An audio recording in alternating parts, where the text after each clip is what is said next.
ಈ ಕಾರ್ಯಕ್ರಮ ಕೇವಲ ಎಜುಕೇಷನಲ್ ಉದ್ದೇಶಗಳಿಗಾಗಿ. ಇಲ್ಲಿ ಬರುವ ಯಾವುದೇ ಮಾಹಿತಿ ಹೂಡಿಕೆ ಸಲಹೆ ಆಗಿರುವುದಿಲ್ಲ. ಷೇರು ಮಾರುಕಟ್ಟೆ ಮತ್ತು ಇಕ್ವಿಟಿ ಸಂಬಂಧಿತ ಹೂಡಿಕೆಗಳು ಮಾರ್ಕೆಟ್ ರಿಸ್ಕ್ ಒಳಗೊಂಡಿರುತ್ತವೆ. ಹೂಡಿಕೆ ಮಾಡುವ ಮುನ್ನ ಸಂಪೂರ್ಣ ಅಧ್ಯಯನ ಮಾಡಿ ವಿವೇಚನೆ ಬಳಸಿ ಹೂಡಿಕೆ ಮಾಡಿ.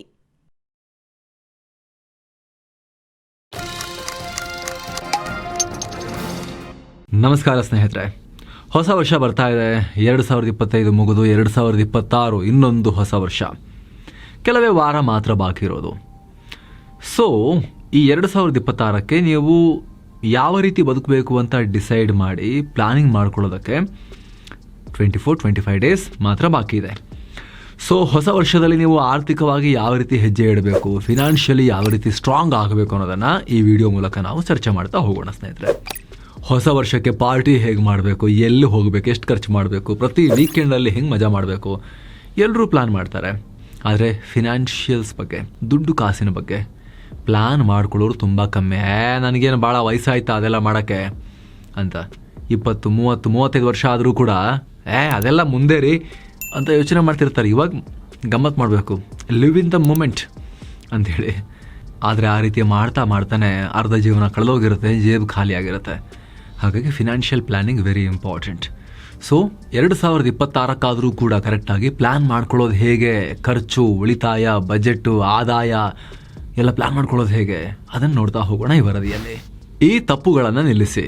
ಇಲ್ಲ ಸ್ನೇಹಿತರೆ, ನಾವಿಲ್ಲಿ ಲೆಕ್ಕ ಇಲ್ಲದೆ ಖರ್ಚು ಮಾಡೋದು ನಿಲ್ಲಿಸಿ, ಸಾಲ ತಗೊಳ್ಳೋದು ನಿಲ್ಲಿಸಿ ಅಂತ ಮತ್ತೆ ಅದನ್ನೇ ಹೇಳಲ್ಲ ಈಗ ಆರಂಭದಲ್ಲೇ. ಅವೆಲ್ಲ ಸಣ್ಣ ಪುಟ್ಟ ಮಿಸ್ಟೇಕ್ಸ್. ಅದಕ್ಕಿಂತ ದೊಡ್ಡ ಮಿಸ್ಟೇಕ್ ಏನು ಗೊತ್ತಾ? ತಪ್ಪಾದ ಫಿನಾನ್ಷಿಯಲ್ ಗೋಲ್ ಇಟ್ಕೊಂಡಿರೋದು. ಸಾಮಾನ್ಯವಾಗಿ ಜನ ಯಾವ ರೀತಿ ಗೋಲ್ ಇಟ್ಕೊಂಡಿರ್ತಾರೆ ಗೊತ್ತಾ? ಮನೆ ತಗೊಳ್ಳೋಕೆ ಡೌನ್ ಪೇಮೆಂಟ್ಗೆ ಆಗುವಷ್ಟು ಹಣ ಸೇರಿಸ್ಬಿಟ್ರೆ ಸಾಕು. ಮಕ್ಕಳ ಎಜುಕೇಷನ್ಗೆ ಎಷ್ಟು ಹಣ ಬೇಕು ಅದನ್ನು ಸೇರಿಸ್ಬಿಟ್ರೆ ಜೀವನ ಪಾವನ. ಒಂದು ಪ್ಯಾಸಿವ್ ಇನ್ಕಮ್ ಬರೋ ಥರ ಮಾಡ್ಕೋಬೇಕು, ಬೇಗ ರಿಟೈರ್ ಆಗಬೇಕು, ಈ ರೀತಿ ಗೋಲ್ಸ್ ಇರುತ್ತೆ. ಆದರೆ ಈ ಗೋಲ್ಗಳಿಗೆ ಸರಿಯಾದ ಟೈಮ್ ಲೈನ್ ಫಿಕ್ಸ್ ಮಾಡ್ಕೊಂಡಿರೋದಿಲ್ಲ. ಇಷ್ಟು ವರ್ಷಗಳಲ್ಲಿ ಇಷ್ಟು ಹಣ ಸೇರಿಸ್ಬಿಡಬೇಕು ಅನ್ನೋ ಟೈಮನ್ನು ಫಿಕ್ಸ್ ಮಾಡ್ಕೊಂಡಿರೋದಿಲ್ಲ. ಜೊತೆಗೆ ಇಷ್ಟೇ ಸೇವಿಂಗ್ಸ್ ಮಾಡಿರಬೇಕು ಅಂತ ಅಮೌಂಟ್ನ ಕೂಡ ಫಿಕ್ಸ್ ಮಾಡ್ಕೊಂಡಿರೋದಿಲ್ಲ. ಅದಕ್ಕೋಸ್ಕರ strict savings and investment plan ಕೂಡ ಇರೋದಿಲ್ಲ ಅವ್ರ ಹತ್ರ. ಹೀಗಾಗಿ ಎಷ್ಟೇ ಸೇವಿಂಗ್ಸ್ ಮಾಡೋಕ್ಕೆ ಪ್ರಯತ್ನ ಪಟ್ಟರೂ ಕೂಡ ಆ ಹಣ ಸೋರ್ಕೊಂಡು ಹೋಗ್ತಾ ಇರುತ್ತೆ ಎಲ್ಲಿಗೋ ಬೇರೆ ಕಡೆಗೆ. ಸೊ ಮೊದಲಿಗೆ ಹಣವನ್ನು ಯಾವ ರೀತಿ ಸೇವ್ ಮಾಡಬೇಕು, ಸಂಬಳದಲ್ಲಿ ಎಷ್ಟು ಹಣವನ್ನು ಸೇವಿಂಗ್ಸ್ಗೆ ಅಂತ ಎತ್ತಿಡಬೇಕು, ಎಲ್ಲೆಲ್ಲಿ ಆ ಸೇವಿಂಗ್ಸ್ ಹಣವನ್ನು ಅಲೋಕೇಟ್ ಮಾಡಬೇಕು, ಅಂದರೆ ಆ್ಯಸೆಟ್ ಅಲೋಕೇಶನ್ ಹೇಗೆ ಮಾಡಬೇಕು, ಇದನ್ನು ಬಹಳ ಕೇರ್ಫುಲ್ಲಾಗಿ ಪ್ಲಾನ್ ಮಾಡ್ಕೊಳ್ಳೋದು ಮುಖ್ಯ ಸ್ನೇಹಿತರೆ. ನೀವು ಹಣವನ್ನು ಅಲೋಕೇಟ್ ಯಾವ ರೀತಿ ಮಾಡಬೇಕು ಅಂದರೆ ಅದಕ್ಕೆ ನಮ್ಮ ಸಪ್ರೇಟ್ ವಿಡಿಯೋಸ್ ಇದ್ದಾವೆ. ಸಂಬಳವನ್ನು ಯಾವ ರೀತಿ ಡಿವೈಡ್ ಮಾಡ್ಕೋಬೇಕು, ಯಾವ ಫಾರ್ಮುಲಾ ಬಳಸಬೇಕು, ಎಲ್ಲದಕ್ಕೂ ಪ್ರತ್ಯೇಕ ವೀಡಿಯೋಸ್ ಮಾಡಿದ್ದೀವಿ, ನೀವು ಅದನ್ನು ಚೆಕ್ ಮಾಡ್ಬೋದು. ಒಟ್ಟಾರೆ ನಮ್ಮ ಮೊದಲ ಪಾಯಿಂಟ್ ಏನು ಅಂದರೆ ನಿಜವಾದ ಗೋಲ್ಗಳನ್ನು ಇಟ್ಕೊಂಡು ಅವಕ್ಕೆ ತಕ್ಕ ಹಾಗೆ ಸೇವಿಂಗ್ಸ್ ಮಾಡ್ತಾ ಹೋಗಬೇಕು ಅನ್ನೋದು. ನಿಮ್ಮ ಸಾಮರ್ಥ್ಯದ ಬಗ್ಗೆ ನಿಮಗೆ ಅರಿವಿರಲಿ. ಇಲ್ಲಿ ನಾವು ದೈಹಿಕ ಅಥವಾ ಹಣಕಾಸಿನ ಸಾಮರ್ಥ್ಯದ ಬಗ್ಗೆ ಮಾತಾಡ್ತಿಲ್ಲ, ಬದಲಿಗೆ ಹೂಡಿಕೆಯ ರಿಸ್ಕ್ ಕೆಪಾಸಿಟಿ ಬಗ್ಗೆ ಮಾತನಾಡ್ತಾ ಇದ್ದೀವಿ. ಮೊದಲನೇದಾಗಿ ದುಡ್ಡು ಮಾಡಬೇಕು ಅಂದರೆ ಇರೋ ಹಣವನ್ನು ಇನ್ವೆಸ್ಟ್ ಮಾಡಲೇಬೇಕು. ಇನ್ವೆಸ್ಟ್ ಮಾಡೋದಕ್ಕೆ ಬೇಕಾದಷ್ಟು ದಾರಿ ಇದೆ. ಕಡಿಮೆ ರಿಸ್ಕ್ನ ಇನ್ವೆಸ್ಟ್ಮೆಂಟ್ಗೆ FD ಇದೆ, RD ಇದೆ, ಗೌರ್ಮೆಂಟ್ ಬಾಂಡ್ಸ್, PPF ಇದೆ. ಸ್ವಲ್ಪ ರಿಸ್ಕ್ ತಗೋತೀವಿ ಅಂದರೆ corporate bonds, debt mutual fund, index fund, ETF, gold silver ETF, digital gold ಮೇಲೆ ಹಣ ಹಾಕ್ಬೋದು. ಹಾಗೆ ಜಾಸ್ತಿ ರಿಸ್ಕ್ ತಗೋತೀವಿ ಅಂದರೆ equity, stocks, small cap, flexi cap ಫಂಡ್ಗಳು. ಇನ್ನೂ ಜಾಸ್ತಿ ರಿಸ್ಕ್ ತಗೋತೀವಿ ಅಂದರೆ ಕ್ರಿಪ್ಟೋ ರೀತಿ ಸಾಕಷ್ಟು ಆಪ್ಷನ್ಸ್ ಇವೆ. ಇದರಲ್ಲಿ ನೀವು ಯಾವ ಕ್ಯಾಟಗರಿಗೆ ಬರ್ತೀರಾ, ನಿಮ್ಮ ರಿಸ್ಕ್ ಕೆಪಾಸಿಟಿ ಎಷ್ಟಿದೆ ಅನ್ನೋದನ್ನು ಮೊದಲು ಅರ್ಥ ಮಾಡ್ಕೋಬೇಕು. ಈ ರಿಸ್ಕ್ ಕೆಪಾಸಿಟಿ ನಿಮ್ಮ ಇನ್ಕಮ್ ಮೇಲೆ, ನಿಮ್ಮ ಏಜ್ ಮೇಲೆ, ನಿಮ್ಮ ಹಣಕಾಸಿನ ಸ್ಟೆಬಿಲಿಟಿ ಮೇಲೆ ಡಿಪೆಂಡ್ ಆಗುತ್ತೆ. ಹಾಗಾಗಿ ಪ್ರತಿಯೊಂದು ವಿಚಾರವನ್ನು ಗಮನಿಸಿ ನಿಮ್ಮ ರಿಸ್ಕ್ ಕೆಪಾಸಿಟಿ ಎಷ್ಟಿದೆ ಅಂತೇಳಿ ಅರ್ಥ ಮಾಡ್ಕೋಬೇಕು. ಅದಕ್ಕೆ ತಕ್ಕಂತೆ ಇನ್ವೆಸ್ಟ್ ಮಾಡ್ತಾ ಹೋಗಬೇಕು. ಇಲ್ಲಿ ಸ್ನೇಹಿತರೆ, ಲೋ ರಿಸ್ಕ್ ಹಾಗೂ ಮಾಡರೇಟ್ ರಿಸ್ಕ್ ಕೆಪಾಸಿಟಿ ಇರೋರಿಗೆ ಇನ್ಫ್ಯಾಕ್ಟ್ ಅಸೆಟ್ ಅಲೋಕೇಶನ್ ಮಾಡಬೇಕು ಅಂದ್ಕೊಳ್ಳೋ ಪ್ರತಿಯೊಬ್ಬರು ಕೂಡ FD ಹಾಗೂ ಫಿಕ್ಸೆಡ್ ಡೆಪಾಸಿಟ್ಗಳನ್ನು ಕೂಡ ಕನ್ಸಿಡರ್ ಮಾಡಬಹುದು. ಹಾಗಾಗಿ ನಾವೀಗ ದೇಶದಲ್ಲೇ ಹೈಯೆಸ್ಟ್ ಇಂಟ್ರೆಸ್ಟ್ ರೇಟನ್ನು ಕೊಡ್ತಾ ಇರೋ ಫಿಕ್ಸೆಡ್ ಡೆಪಾಸಿಟ್ಗಳ ಬಗ್ಗೆ, ಬ್ಯಾಂಕ್ FDಗಳ ಬಗ್ಗೆ ನೋಡ್ತಾ ಹೋಗೋಣ. ಸದ್ಯಕ್ಕೆ ಹೈಯೆಸ್ಟ್ ಇಂಟ್ರೆಸ್ಟ್ ರೇಟ್ ಅಂದರೆ ಅಪ್ ಟು 8% ಇದೆ. ಈಗ ರೆಪೋ ರೇಟ್ ಮತ್ತೆ ಕಟ್ ಆಯ್ತಲ್ಲ, ಸೊ ಅಪ್ ಟು 8%, 8% ರಿಟರ್ನ್ಸನ್ನು ಅಂದರೆ ಇಂಟ್ರೆಸ್ಟನ್ನು ಕೊಡ್ತಿರೋ FDಗಳಿದ್ದಾವೆ. ನಮ್ಮ ಬ್ಯಾಂಕಲ್ಲಿ ನೋಡಿದೆ 6% ಇದೆ, 6.5 ಇದೆ. ನಿಮ್ಮ ಬ್ಯಾಂಕ್ ಅಷ್ಟೇ ಕೊಡ್ತಿರ್ಬೋದು, ಆದರೆ ಭಾರತದಲ್ಲಿ ಈ ಕ್ಷಣದಲ್ಲೂ ಕೂಡ 8% ತನಕ ರಿಟರ್ನ್ ಕೊಡ್ತಾ ಇರೋ, ಇಂಟ್ರೆಸ್ಟ್ ಕೊಡ್ತಾ ಇರೋ FDಗಳಿದ್ದಾವೆ. ಎಲ್ಲಿ ಹುಡುಕೋದು ಆ ಹೈಯೆಸ್ಟ್ ಇಂಟ್ರೆಸ್ಟ್ ರೇಟ್ ಕೊಡ್ತಿರೋ FDಗಳನ್ನು? ಅವರು ರೀಚ್ ಆಗೋದು ಹೇಗೆ? ನೀವು ಆ ಬ್ಯಾಂಕ್ಸನ್ನು ನೀವು ಮನೆಯಲ್ಲೇ ಕೂತ್ಕೊಂಡು ಇದನ್ನು ಮಾಡ್ಬೋದು, ಎಲ್ಲೆಲ್ಲ ಹೋಗಬೇಕು ಅಂತಿಲ್ಲ. ಸ್ಟೇಬಲ್ ಮನಿ ಆ್ಯಪನ್ನು ಡೌನ್ಲೋಡ್ ಮಾಡಿಕೊಂಡು ಅಲ್ಲಿ ನೀವು ಭಾರತದ 9 ಬ್ಯಾಂಕ್ಗಳು ಹಾಗೂ 3 NBFCಗಳಲ್ಲಿ ಫಿನಾನ್ಸ್ ಕಂಪನಿಗಳಲ್ಲಿ ನೀವು ಇನ್ವೆಸ್ಟ್ ಮಾಡ್ಬೋದು. ನಿಮ್ಮ ದುಡ್ಡನ್ನು ಡೆಪಾಸಿಟ್ ಇಡ್ಬೋದು, FD ಇಡ್ಬೋದು, ಫಿಕ್ಸ್ಡ್ ಡೆಪಾಸಿಟ್. ಆಗಲೇ ಹೇಳಿದಾಗ 8% ಕೂಡ ಇಂಟ್ರೆಸ್ಟ್ ಕೊಡ್ತಾ ಇರೋ FDಗಳಿದ್ದಾವೆ. ಜೊತೆಗಿಲ್ಲಿ ಬ್ಯಾಂಕ್ FDಗಳಿಗೆ DICGCನ ಇನ್ಶೂರೆನ್ಸ್ ಕೂಡ ಇದೆ. ನೀವು 5 ಲಕ್ಷದ FD ಇಟ್ಟಿದ್ದೀರಾ ಅಂದರೆ ಆ 5 ಲಕ್ಷ ರೂಪಾಯಿಗೂ DICGC ಇನ್ಶೂರೆನ್ಸ್ ಕವರೇಜ್ ಸಿಗುತ್ತೆ. RBIನ ಸಬ್ಸಿಡರಿ ಇದು DICGC. ಹಾಗಾಗಿ ನಿಮ್ಮ ಹಣ ಇಲ್ಲಿ ಸೇಫ್ ಆಗಿರೋದ್ರ ಜೊತೆಗೆ ಒಳ್ಳೆ ಇಂಟ್ರೆಸ್ಟನ್ನು ಕೂಡ ತಂದುಕೊಡುತ್ತೆ. ದೇಶದ ಯಾವುದೇ ಬ್ಯಾಂಕ್ ಹಾಗೂ ಸ್ಮಾಲ್ ಫೈನಾನ್ಸ್ ಬ್ಯಾಂಕ್ನಲ್ಲಿ ಇಟ್ಟರೂ ಕೂಡ RBI ಈ ಇನ್ಶೂರೆನ್ಸನ್ನು ಕೊಡುತ್ತೆ. ನಿಮಗೆ ಗೊತ್ತಿರ್ಬೋದು ಅದು. ಸೊ ನಿಮ್ಮ ಹತ್ರ ಒಂದು 20 ಲಕ್ಷ ರೂಪಾಯಿ ಇತ್ತು, FD ಹಾಕಿ ಲಾಕ್ ಮಾಡ್ಕೊಂಡ್ಬಿಡ್ಬೇಕು, ಸೇಫರ್ ಸೈಡ್ ಮೂವ್ ಮಾಡಬೇಕು ಅನ್ನೋ ಲೆಕ್ಕಾಚಾರ ಇತ್ತು ಅಂದರೆ ನೀವು 4 ಡಿಫ್ರೆಂಟ್ ಬ್ಯಾಂಕಿಗೆ ಅಲಿಯೋದ್ರ ಬದಲಿಗೆ ಅಥವಾ 4 ಆ್ಯಪ್ಗಳನ್ನು ಹಾಕೊಂಡು ಅಕೌಂಟ್ ಓಪನ್ ಮಾಡೋದ್ರ ಬದಲಿಗೆ ನೀವು ಇಲ್ಲಿ ಸ್ಟೇಬಲ್ ಮನಿ ಮೂಲಕ ಡೈರೆಕ್ಟಾಗಿ 4 ಡಿಫ್ರೆಂಟ್ ಬ್ಯಾಂಕಲ್ಲಿ 5 ಲಕ್ಷನ ಡಿವೈಡ್ ಮಾಡಿ ಹಾಕಿ FD ಬುಕ್ ಮಾಡ್ಕೋಬೋದು. ಆಗ ಆ 4ಕ್ಕೂ ಕೂಡ RBIನ ಸಬ್ಸಿಡರಿ DICGCನ ಇನ್ಶೂರೆನ್ಸ್ ಕವರೇಜ್ ಸಿಕ್ಬಿಡುತ್ತೆ. ಅಷ್ಟು ಸೇಫ್ ಆಗಿಬಿಡುತ್ತೆ. ಹೈ ಇಂಟ್ರೆಸ್ಟ್ ರೇಟ್ ಹಾಗೂ FDಗೆ RBIನ DICGCನ ಗ್ಯಾರಂಟಿ ಕೂಡ ನಿಮಗೆ ಸಿಕ್ಬಿಡುತ್ತೆ. ಸೊ ಡಿಸ್ಕ್ರಿಪ್ಷನ್ ಮತ್ತು ಪಿನ್ ಮಾಡಿರೋ ಕಾಮೆಂಟ್ನಲ್ಲಿ ನಾವು ಲಿಂಕ್ ಅನ್ನು ಕೊಟ್ಟಿರ್ತೀವಿ ಸ್ನೇಹಿತರೆ. ಆಸಕ್ತರು ಮಿಸ್ ಇಲ್ಲದೆ ಚೆಕ್ ಮಾಡಿ. ನಿಮ್ಮ ಆಸೆಟ್ ಅಲೋಕೇಶನ್ ಅಲ್ಲಿ equity, gold, real estate, silver ಆ ಥರದ ನಡುವೆನೂ ಕೂಡ ಸೇಫ್ ಅಲೋಕೇಶನ್ ರೀತಿ FDಯಲ್ಲೂ ಕೂಡ ನೀವು ಒಂದಷ್ಟು ಎಕ್ಸ್ಪೋಜರ್ ಅನ್ನ ಇಟ್ಕೊಳ್ಬಹುದು. ಆಸಕ್ತರು ಲಿಂಕ್ ಅನ್ನ ಚೆಕ್ ಮಾಡಿ. ಎಮರ್ಜೆನ್ಸಿ ಸೇವಿಂಗ್ಸ್ ಸ್ನೇಹಿತರೆ, ಎಷ್ಟೇ ಸೇವಿಂಗ್ಸ್ ಮಾಡಿದ್ರು ಸ್ಟಾಕ್ ಮಾರ್ಕೆಟ್, ಮ್ಯೂಚುವಲ್ ಫಂಡ್ ಪೋರ್ಟ್ಫೋಲಿಯೋದಲ್ಲಿ ವರ್ಷಗಳಿಂದ ಸಣ್ಣ ಸಣ್ಣ ಅಮೌಂಟ್ ಗಳನ್ನ ಹಾಕೊಂಡ್ ಬಂದಿದ್ರು ಕೂಡ ಒಂದು ಎಮರ್ಜೆನ್ಸಿ ಬಂದ್ರೆ ಸ್ಟಾಕ್ಸ್ ಎಲ್ಲ ಮಾರಿ ಮ್ಯೂಚುವಲ್ ಫಂಡ್ ಯೂನಿಟ್ ಗಳನ್ನೆಲ್ಲ ಮಾರೋ ಪರಿಸ್ಥಿತಿ ಬರ್ಬೋದು. ಅಷ್ಟೇ ಆಗಿ FD ಗಳನ್ನ ಕೂಡ ಬ್ರೇಕ್ ಮಾಡೋ ಪರಿಸ್ಥಿತಿ ಬರ್ಬೋದು. ಹಾಗಿದ್ರೆ ಎಮರ್ಜೆನ್ಸಿ ವಿರುದ್ಧ ಪ್ರಿಪೇರ್ ಆಗೋದು ಹೇಗೆ? ಅದಕ್ಕೆ 2 ಆಪ್ಷನ್ ಇದೆ ಸ್ನೇಹಿತರೆ. ಒಂದು ಹೆಲ್ತ್ ಎಮರ್ಜೆನ್ಸಿಗೆ ಹೆಲ್ತ್ ಇನ್ಶೂರೆನ್ಸ್, ಲೈಫ್ ಎಮರ್ಜೆನ್ಸಿಗೆ ಟರ್ಮ್ ಲೈಫ್ ಇನ್ಶೂರೆನ್ಸ್. ಇಲ್ಲ ಈ ವರದಿಯಲ್ಲಿ ನಾವು ಈ ಟರ್ಮ್ ಮತ್ತು ಹೆಲ್ತ್ ಇನ್ಶೂರೆನ್ಸ್ ನ ಲಿಂಕ್ ಅನ್ನ ಕೊಟ್ಟು ನಿಮಗೆ ತಗೊಳ್ಳಿ ಅಂತ ಹೇಳಿ ನಾವು ಯಾವ್ದೋ ಇಲ್ಲಿ ಕಮರ್ಷಿಯಲ್ ಕೊಲಾಬರೇಷನ್ ಇಲ್ಲ, ಅವ್ರದ್ದು ಇದರಲ್ಲಿ ಕಮರ್ಷಿಯಲ್ ಕೊಲಾಬರೇಷನ್ ಇಲ್ಲ. ಆದ್ರೂ ಕೂಡ ಸ್ನೇಹಿತರೆ ಇದು ಅನಿವಾರ್ಯ, ಪ್ರತಿಯೊಬ್ಬರಿಗೂ ತುಂಬಾ ಮುಖ್ಯ ಇದು ಟರ್ಮ್ ಇನ್ಶೂರೆನ್ಸ್ ಮತ್ತು ಹೆಲ್ತ್ ಇನ್ಶೂರೆನ್ಸ್. ಇದು ನಿಮಗೆ ಅನಿರೀಕ್ಷಿತ ದೊಡ್ಡ ಮೆಡಿಕಲ್ ಬಿಲ್ಗಳಿಂದ, ಹಾಸ್ಪಿಟಲ್ ಬಿಲ್ಗಳಿಂದ ನಿಮ್ಮ ಫ್ಯಾಮಿಲಿಯನ್ನ ಕಾಪಾಡುತ್ತೆ. ಆರ್ಥಿಕ ದಿವಾಳಿತನಕ್ಕೆ ಹೋಗೋದನ್ನ, ಹಾಗೆ ದುರದೃಷ್ಟವಶಾತ್ ದುಡಿತಾ ಇರೋ ವ್ಯಕ್ತಿಯನ್ನ ಕಳ್ಕೊಳ್ಳೋ ಪರಿಸ್ಥಿತಿ ಬಂತು ಅಂದ್ರೆ ಫ್ಯಾಮಿಲಿಗೆ ಆಧಾರವಾಗಿ ಟರ್ಮ್ ಇನ್ಶೂರೆನ್ಸ್. ಜೊತೆಗೆ ನೆಕ್ಸ್ಟ್ ಸ್ನೇಹಿತರೆ, ಕೆಲವೊಂದ್ಸಲಿ ಜಾಬ್ ಹೋಗಿ ಕೂಡ 5-6 ತಿಂಗಳು ಬೇರೆ ಜಾಬ್ ಸಿಗೋ ತನಕ ಇನ್ಕಮ್ ಲಾಸ್ ಆಗ್ಬೋದಲ್ವಾ. ಹಾಗಾಗಿ ಕನಿಷ್ಠ 6 ತಿಂಗಳ ಸಂಬಳದಷ್ಟು ಎಮರ್ಜೆನ್ಸಿ ಫಂಡ್ ಅನ್ನ ಎತ್ತಿಡಬೇಕು ಅನ್ನೋದು ಕೂಡ ಪ್ರತಿಯೊಬ್ಬ ಎಕ್ಸ್ಪರ್ಟ್ಸ್ ನಿಮಗೆ ಸಲಹೆ ಕೊಡ್ತಾರೆ. ಆ ಎಮರ್ಜೆನ್ಸಿ ಫಂಡ್ ಅನ್ನ ಕೂಡ ಸ್ನೇಹಿತರೆ ರಿಟರ್ನ್ಸ್ ಅಂತ ಆಸೆ ಪಟ್ಟು ಸಿಕ್ಕ ಕಡೆ ಎಲ್ಲ ಹಾಕಿ ನಿಮಗೆ ಜಾಬ್ ಹೋಗೋ ಟೈಮ್ನಲ್ಲೇ ಮಾರ್ಕೆಟ್ ಡೌನ್ ಇದ್ರೆ ಏನ್ ಮಾಡ್ತೀರಾ? ಸೊ ಎಮರ್ಜೆನ್ಸಿ ಫಂಡ್ ಯಾವಾಗಲೂ ಕೂಡ ಸೇಫರ್ ಸೈಡೇ ಇರಬೇಕು. ಸೇವಿಂಗ್ಸ್ ಅಕೌಂಟ್ ತುಂಬಾ ಲೋ ಇಂಟ್ರೆಸ್ಟ್ ರೇಟ್, ಆದ್ರೆ FDಗಳಲ್ಲಿ ಡೆಟ್ ಮ್ಯೂಚುವಲ್ ಫಂಡ್ಸ್ ಅಲ್ಲಿ ಇಡಬಹುದು.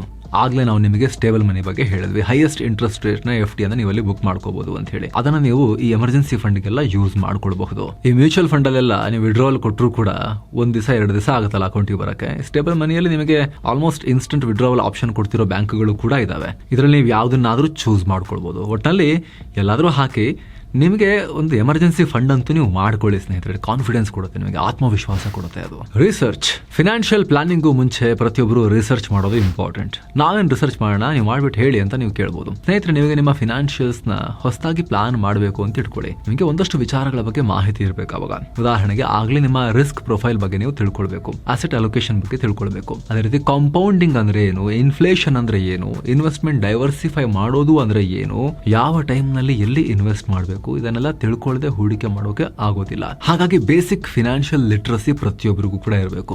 ರಿಸರ್ಚ್ ಮಾಡಬೇಕು. ರಿಸರ್ಚ್ ಎಲ್ಲಿ ಮಾಡಬೇಕು ಸ್ನೇಹಿತರೆ? ನಾವೇ ನಿಮ್ಮ ಪರವಾಗಿ ಸುಮಾರು ವಿಡಿಯೋಸ್ ಅನ್ನ ರಿಸರ್ಚ್ ಮಾಡಿ ನಿಮಗೆ ತಲುಪಿಸಿದೀವಿ. ನೀವು ಯಾವುದೇ ಪರ್ಟಿಕ್ಯುಲರ್ ಟಾಪಿಕ್, ಮ್ಯೂಚುವಲ್ ಫಂಡ್ ಮಸ್ತ್ ಮಗ ಅಥವಾ ಡೆಟ್ ಮ್ಯೂಚುವಲ್ ಫಂಡ್ ಮಸ್ತ್ ಮಗ, ETF ಮಸ್ತ್ ಮಗ, ಈ ರೀತಿ ಸರ್ಚ್ ಮಾಡಿದ್ರೆ ನಿಮಗೆ ಎಲ್ಲಾದ್ರ ಬಗ್ಗೆ ಫಿನಾನ್ಷಿಯಲ್ ಪ್ಲಾನಿಂಗ್ ಅಂತ ಹಾಕಿ ನಮ್ಮ ಚಾನಲ್ ಹೆಸರಾಗಿ ಸರ್ಚ್ ಮಾಡಿದ್ರು ಕೂಡ ಸಿಗುತ್ತೆ. ಹಲವಾರು ರಿಪೋರ್ಟ್ಸ್ ನಾವು ಮಾಡಿದ್ದೀವಿ. ನೀವು ಕೂಡ ಅದನ್ನ ನೋಡಬಹುದು ಅಥವಾ ನಿಮ್ಮ ಓನ್ ರಿಸರ್ಚ್ ಅನ್ನ ಕೂಡ ನೀವು ಮಾಡಬಹುದು. ಜೊತೆಗೆ ನೀವು ಬೇರೆ ಬೇರೆ ಇನ್ವೆಸ್ಟ್ಮೆಂಟ್ ಮೆಥಡ್ಸ್ ಅನ್ನ, ಪ್ರಾಡಕ್ಟ್ಗಳನ್ನ, ಇನ್ವೆಸ್ಟ್ಮೆಂಟ್ ವೆಹಿಕಲ್ಗಳನ್ನ ಕಂಪೇರ್ ಮಾಡ್ತಾ ಹೋಗಿ ಯಾವ್ದ್ರಲ್ಲಿ ರಿಸ್ಕ್ ಎಷ್ಟಿರುತ್ತೆ, ರಿಟರ್ನ್ಸ್ ಪಾಸಿಬಿಲಿಟಿ ಎಷ್ಟಿರುತ್ತೆ, ಅದನ್ನೆಲ್ಲ ನೀವು ಸ್ಟಡಿ ಮಾಡ್ತಾ ಹೋಗಬೇಕು. ಲಾಕ್ ಇನ್ ಪೀರಿಯಡ್ ಇದೆಯಾ ಅದನ್ನ ಕೂಡ ಚೆಕ್ ಮಾಡಬೇಕು. ಜೊತೆಗೆ ಎಕ್ಸ್ಪೆನ್ಸ್ ರೇಷಿಯೋ ಏನಿದೆ, ಆ ರಿಟರ್ನ್ಸ್ ಕೊಡೋದಕ್ಕೆ ನಿಮಗೆ ಏನ್ ಚಾರ್ಜಸ್ ಮಾಡ್ತಾರೆ ಅವರು, ಅದನ್ನ ಕೂಡ ನೋಡಬೇಕು. ಎಷ್ಟು ಟ್ಯಾಕ್ಸ್ ಅಪ್ಲೈ ಆಗುತ್ತೆ ಅದನ್ನ ಕೂಡ ಗಮನಿಸಬೇಕು. ಸ್ಲ್ಯಾಬ್ ರೇಟಾ, STCG LTCG ಇದೆಯಾ, ಏನ್ ಅಪ್ಲೈ ಆಗುತ್ತೆ ಚೆಕ್ ಮಾಡಬೇಕು. ಹಣ ವಿತ್ಡ್ರಾ ಮಾಡ್ಕೋಬೇಕು ಅಂತ ಹೇಳಿದ್ರೆ ಲಿಕ್ವಿಡಿಟಿ ಆಪ್ಷನ್ ಇದೆಯಾ ಅದನ್ನ ಕೂಡ ನೀವು ಅರ್ಥ ಮಾಡ್ಕೋಬೇಕು. ಜೊತೆಗೆ ಸ್ನೇಹಿತರೆ, ಪ್ರತಿಯೊಬ್ಬರು ಕೂಡ ಶುರು ಮಾಡೋ ಟೈಮ್ ನಲ್ಲಿ ಯಾವಾಗ್ಲೂ ಕೂಡ ಲೋ ರಿಸ್ಕ್ ಇನ್ಸ್ಟ್ರೂಮೆಂಟ್ಸ್ ಇಂದಾನೆ ಶುರು ಮಾಡಬೇಕು. ಬಂದ್ ಹೈ ರಿಸ್ಕಿಗೆ ಹಾಕ್ತೀನಿ, ಯಾವ್ದೋ ಕ್ರಿಪ್ಟೋದಲ್ಲಿ ಹಾಕ್ತೀನಿ, ಯಾವ್ದೋ ಈಕ್ವಿಟಿ, ಯಾವ್ದೋ ಸ್ಟಾಕ್ಸ್ ಅಲ್ಲಿ ಹಾಕ್ಬಿಡ್ತೀನಿ, ಪೆನ್ನಿ ಸ್ಟಾಕ್ ಅಲ್ಲಿ ಹಾಕ್ತೀನಿ ಅಂತ ಹೋಗಿ ಆರಂಭದಲ್ಲೇ ಕೈ ಸುಟ್ಕೊಂಡ್ರೆ ನೆಕ್ಸ್ಟ್ ಯಾವ ಲೆವೆಲ್ಗೆ ಹೆದರ್ಕೊಳ್ತಾರೆ ಅಂದ್ರೆ ಬ್ಯಾಂಕ್ ಅಕೌಂಟ್ ಅಲ್ಲಿ ದುಡ್ಡು ಇಡೋಕೆ ಇರ್ತಾರೆ, ವಿಡ್ರಾ ಮಾಡಿ ಮನೇಲಿ ತಂದಿಟ್ಕೊಳಕ್ ಶುರು ಮಾಡ್ತಾರೆ. ಭಯ ಹೋಗ್ಬಿಡುತ್ತೆ ಅಂತ ಹೇಳಿ. ಹಾಗಾಗಿ ಆರಂಭದಲ್ಲಿ simple FD, RD, debt funds, ಆಮೇಲೆ ಇಂಡೆಕ್ಸ್ ಫಂಡ್ಸ್, ಆಮೇಲೆ ಡೈವರ್ಸಿಫೈಡ್ ಈಕ್ವಿಟಿ ಮ್ಯೂಚುವಲ್ ಫಂಡ್ಸ್, ಅದು ಮಲ್ಟಿ ಅಸೆಟ್ ಅಥವಾ ಮಲ್ಟಿ ಕ್ಯಾಪೋ, ಫ್ಲೆಕ್ಸಿ ಕ್ಯಾಪೋ, ಆ ತರ ನಿಧಾನಕ್ಕೆ ಶುರು ಮಾಡಬಹುದು. ಇಲ್ಲಿ ಯಾವ್ದು ಹೂಡಿಕೆ ಸಲಹೆ ಕೊಡ್ತಾ ಇಲ್ಲ, ನಾವು ನಿಮಗೆ ಬೇಸಿಕ್ ಐಡಿಯಾ ಅಷ್ಟೇ ನೀಡ್ತಾ ಇದೀವಿ ಸ್ನೇಹಿತರೆ. ಪರ್ಟಿಕ್ಯುಲರ್ ಯಾವುದನ್ನು ನಾವಿಲ್ಲಿ ರೆಕಮೆಂಡ್ ಮಾಡ್ತಾ ಇಲ್ಲ. ಇಂಥ ಒಂದು ಕಂಪನಿ, ಇಂಥ ಸ್ಟಾಕ್, ಇಂಥ ಮ್ಯೂಚುವಲ್ ಫಂಡ್ ಅಂತ ರೆಕಮೆಂಡ್ ಮಾಡ್ತಿಲ್ಲ. ಎಜುಕೇಶನಲ್ ಪರ್ಪಸ್ಗೆ ಹೇಳ್ತಾ ಇದ್ದೀವಿ. ಜೊತೆಗೆ ಸ್ನೇಹಿತರೆ, ಹೂಡಿಕೆಯನ್ನು ಅನಲೈಸ್ ಮಾಡೋಕೆ SIP ಕ್ಯಾಲ್ಕುಲೇಟರ್ ಯೂಸ್ ಮಾಡಬಹುದು. ನಿಮಗೆ ಸಿಮ್ಯುಲೇಷನ್ ಕೊಡುತ್ತೆ. ನೆಕ್ಸ್ಟ್ 5 ವರ್ಷದಲ್ಲಿ ಎಷ್ಟಾಗುತ್ತೆ ನಿಮ್ಮ SIP, 10 ವರ್ಷಗಳಲ್ಲಿ ಏನಾಗುತ್ತೆ, 20 ವರ್ಷಗಳಲ್ಲಿ ಏನು ಕಾರ್ಪಸ್ ಆಗುತ್ತೆ, ನಿಮ್ಗೆ ಆ ಸಿಮ್ಯುಲೇಷನ್ ಸಿಕ್ಬಿಡುತ್ತೆ. ಅದನ್ನು ಕೂಡ ಬಳಸ್ಕೊಂಡು ಬೇಸಿಕ್ ಕ್ಯಾಲ್ಕುಲೇಷನ್ ಮಾಡ್ಬೋದು. ನಿಮಗೆ ಕೆಲವೊಂದ್ಸಲಿ ದೊಡ್ಡ ಅರಿವನ್ನು ಮೂಡಿಸ್ಬೋದು. ನಾನು ತುಂಬ ಹಿಂದೆ ಉಳಿದ್ಬಿಟ್ಟಿದ್ದೀನಿ, ಇಷ್ಟು ದಿವಸ ಮಾಡಬೇಕಾಗಿತ್ತು, ಟೈಮ್ ಕಳೆದು ಹೋಗ್ತಾ ಇದೆ. ಓಕೆ, 1 CR ಮಾಡಬೇಕು ಅಂದ್ರೂ ಕೂಡ, 1 ಕೋಟಿ ಸೇವಿಂಗ್ಸ್ ಮಾಡಬೇಕು ಅಥವಾ ಕಾರ್ಪಸ್ ಮಾಡಬೇಕು ಅಂದ್ರೂ ಕೂಡ ಎಷ್ಟು ವರ್ಷ ಇಷ್ಟು ದುಡ್ಡು ಹಾಕ್ತಾ ಹೋಗ್ಬೇಕು, ತಿಂಗಳು ಬೇಗ ಶುರು ಮಾಡಬೇಕಿತ್ತು. ಇದೆಲ್ಲ ನಿಮಗೆ ಅರಿವಿಗೆ ಬರುತ್ತೆ. SIP ಕ್ಯಾಲ್ಕುಲೇಟರ್ಸ್ನ ನೀವು ಚೆಕ್ ಮಾಡಬೇಕು. ಹಾಗೆ ಟ್ಯಾಕ್ಸ್ ಕ್ಯಾಲ್ಕುಲೇಟರ್, ಲಂಸಮ್ ಕ್ಯಾಲ್ಕುಲೇಟರ್, ಇವುಗಳೆಲ್ಲ ಇದಾವೆ, ಆನ್ಲೈನಲ್ಲಿ ಅವೈಲೇಬಲ್ ಇದಾವೆ. ಅದನ್ನೆಲ್ಲ ಯೂಸ್ ಮಾಡಿಕೊಂಡು ಸಿಮ್ಯುಲೇಷನ್ ಅನ್ನು ನೋಡೋಕೆ, ಅರ್ಥ ಮಾಡ್ಕೊಳ್ಳೋಕೆ ಅಭ್ಯಾಸ ಮಾಡ್ಕೋಬೇಕು. ಒಂದೇ ಸಲ ಎಲ್ಲವೂ ಅರ್ಥ ಆಗಲ್ಲ, ಒಂದೊಂದೇ ಹೆಜ್ಜೆ ಇಡ್ತಾ ಹೋಗಬೇಕು, ಅರ್ಥ ಮಾಡ್ಕೊಳ್ತಾ ಹೋಗಬೇಕು, ಸಾಧ್ಯ ಆದ್ರೆ ನೋಟ್ ಮಾಡ್ಕೊಳ್ತಾ ಹೋಗಿ. ವಾರದಲ್ಲಿ ಅರ್ಧ ಗಂಟೆ 1 ಗಂಟೆ ಟೈಮ್ ಅದಕ್ಕೆ ಕೊಡಿ. 2-3 ತಿಂಗಳು ಕಳೆಯುವಷ್ಟರಲ್ಲಿ ನಿಮ್ಮ ಫಿನಾನ್ಷಿಯಲ್ ಲಿಟ್ರಸಿ ತುಂಬಾ ಇಂಪ್ರೂವ್ ಆಗಿರುತ್ತೆ. ಅದರ ಪರಿಣಾಮ ಫಿನಾನ್ಷಿಯಲ್ ಡಿಸಿಷನ್ಸ್ ಅನ್ನ ನೀವು ತುಂಬಾ ಚೆನ್ನಾಗಿ ಮಾಡ್ಕೊಳ್ಳೋಕೆ ಶುರು ಮಾಡಿರ್ತೀರಾ. ಯಾವ್ದಾದ್ರು ಫಿನಾನ್ಷಿಯಲ್ ಅಡ್ವೈಸರ್ ಹತ್ರ ಹೋಗಿ ಅಡ್ವೈಸ್ ತಗೋಬೇಕು ಅಂದ್ರೂ ಕೂಡ ಅವ್ರು ಏನು ಹೇಳ್ತಿದಾರೆ ಅಂತ ನಿಮ್ಗೆ ಅರ್ಥನಾದ್ರೂ ಆಗ್ಬೇಕಲ್ಲ, ಅಷ್ಟಾದ್ರೂ ಕಲ್ತ್ಕೊಂಡಿರ್ತೀರಾ ಸ್ನೇಹಿತರೆ. ಫಿನಾನ್ಷಿಯಲ್ ಅಡ್ವೈಸರ್ಸ್ ಅಂದ ತಕ್ಷಣ ತುಂಬಾ ಜನ ಕೇಳಿದಾರೆ ನಮ್ಗೆ, ಯಾವಾಗಲೂ ಹೇಳ್ತೀರಾ ಹುಡ್ಕೋದು ಹೇಗೆ ಅಂತ ಹೇಳಿ. ಸ್ನೇಹಿತರೆ, ಆನ್ಲೈನಲ್ಲಿ ಚೆಕ್ ಮಾಡಿ. ನಾವು ಯಾರ ಹೆಸರನ್ನು ಹೇಳಕ್ ಬರೋದಿಲ್ಲ, ಯಾಕಂದ್ರೆ ಸೂಕ್ತ ಆಗಲ್ಲ. ನಾವು ಅದನ್ನ ಇಂಥವ್ರ ಹತ್ರ ನೀವು ಹೋಗಿ ಅಡ್ವೈಸ್ ತಗೊಳ್ಳಿ ಅಂತ ಹೇಳಿದ್ರೆ ಸೂಕ್ತ ಆಗಲ್ಲ. ಅದು ನೀವು ಓನ್ ರಿಸರ್ಚ್ ಮಾಡಬೇಕು. ಆನ್ಲೈನ್ ಪ್ಲಾಟ್ಫಾರ್ಮ್ಸ್ ಇದಾವೆ. ಮ್ಯೂಚುವಲ್ ಫಂಡ್ಸ್ ಅಂತ ಹೇಳಿದ್ರೆ ಆನ್ಲೈನ್ ಪ್ಲಾಟ್ಫಾರ್ಮ್ಸ್ ಇದಾವೆ. ಸ್ಟಾಕ್ಸ್ ಅಂತ ಹೇಳಿದ್ರು ಕೂಡ ಆನ್ಲೈನ್ ಪ್ಲಾಟ್ಫಾರ್ಮ್ಸ್ ಇದಾವೆ. ಫುಲ್ ಸರ್ವಿಸ್ ಬ್ರೋಕರ್ಸ್ ಅಂತ ಇರ್ತಾರೆ. ಮ್ಯೂಚುವಲ್ ಫಂಡ್ಸ್ ಅನ್ನ ರೆಕಮೆಂಡ್ ಮಾಡುವಂತಹ, ನಿಮಗೆ ಪರ್ಸನಲೈಸ್ಡ್ ರೆಕಮೆಂಡೇಶನ್ಸ್ ಕೊಡುವಂತಹ ಪ್ಲಾಟ್ಫಾರ್ಮ್ ಕೂಡ ಇದೆ, ಇದಾವೆ ಕೂಡ. ಹಾಗೆ ಆಫ್ಲೈನ್ ಬೆಂಗಳೂರಲ್ಲಿ ಅಲ್ಲಿ ಇಲ್ಲಿ ಆಫೀಸ್ ಮಾಡಿಕೊಂಡು ಕುಳಿತುಕೊಂಡಿರುವಂತಹ CAಗಳು, ಇನ್ವೆಸ್ಟ್ಮೆಂಟ್ ಎಕ್ಸ್ಪರ್ಟ್ಸ್ ಅವರೂ ಕೂಡ ಇದ್ದಾರೆ. ನಾವು ಯಾರ ಹೆಸರನ್ನು ರೆಕಮೆಂಡ್ ಮಾಡಲ್ಲ. ನಿಮ್ಮ ಓನ್ ರಿಸರ್ಚ್ ಅನ್ನ ನೀವು ಮಾಡಿ. ಆದ್ರೆ ಸಾಧ್ಯವಾದಷ್ಟು ಬಿಗ್ ಇನ್ಸ್ಟಿಟ್ಯೂಷನ್ಸ್ ಅನ್ನ, ದೊಡ್ಡ ಸಂಸ್ಥೆಗಳನ್ನ, ಇದರಲ್ಲಿ 10 ವರ್ಷಗಳ ಕ್ರೆಡಿಬಲ್ ಟ್ರ್ಯಾಕ್ ರೆಕಾರ್ಡ್ ನೊಂದಿಗೆ ಪ್ರೂವ್ ಮಾಡಿ ತೋರಿಸಿರೋರನ್ನ, ಅಂತ ಸಂಸ್ಥೆ ಮತ್ತು ಕಂಪನಿಗಳನ್ನ ನೀವು ಸೆಲೆಕ್ಟ್ ಮಾಡ್ಕೋಬಹುದು. ಅಗೇನ್ ನಿಮ್ಮ ಓನ್ ರಿಸರ್ಚ್ನ ಬಳಿಕ. ಸೊ ಸ್ನೇಹಿತರೆ, ಈ ರೀತಿ ನಿಮ್ಮ ಹೊಸ ವರ್ಷದ ಫಿನಾನ್ಷಿಯಲ್ ಪ್ಲಾನಿಂಗ್ಗೆ, ಸೇವಿಂಗ್ಸ್ ಹಾಗೂ ಇನ್ವೆಸ್ಟ್ಮೆಂಟ್ ಜರ್ನಿಗೆ ಆಲ್ ದಿ ಬೆಸ್ಟ್ ಅಂತ ನಾವು ನಿಮಗೆ ಹೇಳ್ತೀವಿ. ಹಾಗೆ ಕಡೆದಾಗಿ ಕ್ವಿಕ್ ರಿಮೈಂಡರ್, ಆಗಲೇ ಹೇಳಿದ ಹೈ ಇಂಟ್ರೆಸ್ಟ್ ರೇಟ್ FDಗಳನ್ನ, ಬ್ಯಾಂಕ್ ಫಿಕ್ಸೆಡ್ ಡೆಪಾಸಿಟ್ ಗಳನ್ನ ಬುಕ್ ಮಾಡ್ಕೊಳ್ಳೋದಕ್ಕೆ ಡಿಸ್ಕ್ರಿಪ್ಷನ್ ಹಾಗೂ ಪಿನ್ ಮಾಡಿರೋ ಕಾಮೆಂಟ್ ನಲ್ಲಿ ಲಿಂಕ್ ಅನ್ನ ಕೊಟ್ಟಿರ್ತೀವಿ. ಆಗಲೇ ಹೇಳಿದ ಹಾಗೆ ರೆಪೋ ರೇಟ್ ಇನ್ನಷ್ಟು ಕಮ್ಮಿ ಆಗ್ತಾನೆ ಹೋಗಿ FD ಇಂಟ್ರೆಸ್ಟ್ ರೇಟ್ ಎಲ್ಲ ಎಲ್ಲಾ ಬ್ಯಾಂಕ್ಗಳಲ್ಲ, ಆಲ್ರೆಡಿ ಬಿಗ್ ಬ್ಯಾಂಕ್ಸ್ ಎಲ್ಲ, ಮೇಜರ್ ಬ್ಯಾಂಕ್ಸ್ ಎಲ್ಲ 6-6ವರೆಗೆ ಇಳಿಸಿಬಿಟ್ಟಿದ್ದಾರೆ, ಕಮ್ಮಿ ಮಾಡಿಬಿಟ್ಟಿದ್ದಾರೆ. ಆಲ್ಮೋಸ್ಟ್ ಎಲ್ಲಾ ಭಾರತೀಯ ಬ್ಯಾಂಕ್ಗಳು ಕೂಡ ಫುಲ್ ಲೋ ಆಗೋಕ್ಕಿಂತ ಮುಂಚೆ ನೀವು 8% ಆಸುಪಾಸಲ್ಲಿ FDಯನ್ನು ಬುಕ್ ಮಾಡ್ಕೊಳ್ಳೋಕೆ ಇದು ಹೈ ಟೈಮ್ ಅಂತ ತಜ್ಞರು ಕೂಡ ಹೇಳ್ತಾ ಇದ್ದಾರೆ. ಸೊ ಡಿಸ್ಕ್ರಿಪ್ಷನ್ ಮತ್ತು ಪಿನ್ ಮಾಡಿರೋ ಕಾಮೆಂಟ್ ನಲ್ಲಿ ನಾವು ಲಿಂಕ್ ಅನ್ನ ಕೊಟ್ಟಿರ್ತೀವಿ. ಆಸಕ್ತರು ಮಿಸ್ ಇಲ್ಲದೆ ಚೆಕ್ ಮಾಡಿ. ಥ್ಯಾಂಕ್ ಯು ಸೋ ಮಚ್ ಸ್ನೇಹಿತರೆ. ಮತ್ತೆ ಭೇಟಿ ಆಗ್ತಿರೋಣ. ನಮಸ್ತೆ.